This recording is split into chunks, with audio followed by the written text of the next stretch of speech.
और ये शंकरपुर का राज 230 गांवों में फैला था। आप सभी जानते हैं कि 1600 ईस्वी में ईस्ट इंडिया कंपनी प्रचार करने के लिए हमारे देश में आई थी, व्यापार करने के लिए 1600 में भारतवर्ष आई थी। उस समय भारत छोटे छोटे राज्यों में विभाजित था, छोटे छोटे स्टेट्स थे, उनके अपने जमींदार थे, तालुकेदार थे जो अपने राज्यों पर राज्य करते थे। अंग्रेजों की विस्तारवादी नीति थी, वे अपने साम्राज्य का विस्तार कर रहे थे। उनकी डिवाइड एंड रूल, फूट डालो और राज करो की पॉलिसी थी। उन्होंने भारत के राजाओं को एक दूसरे से लड़ा करके, उनकी सेनाओं को अपनी सेना में मिला करके अपने साम्राज्य का विस्तार किया।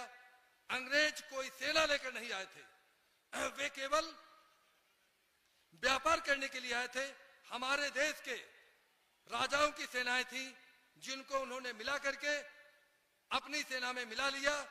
इस प्रकार से उनकी सेना का विस्तार होता गया।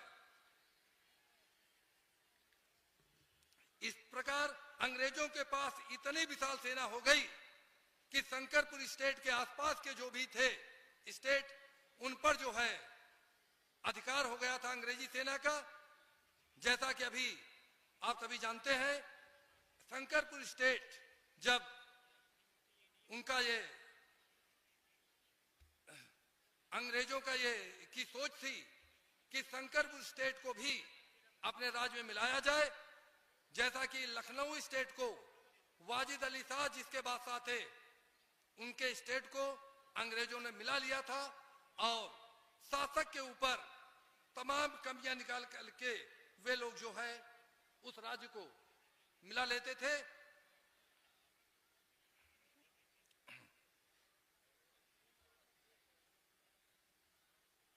वाजिद अली शाह जो उस समय लखनऊ के नवाब थे, उनको समझौता करने के लिए कलकत्ता बुला लिया गया था और आउटरम को लखनऊ का रेजिडेंट बना दिया गया था।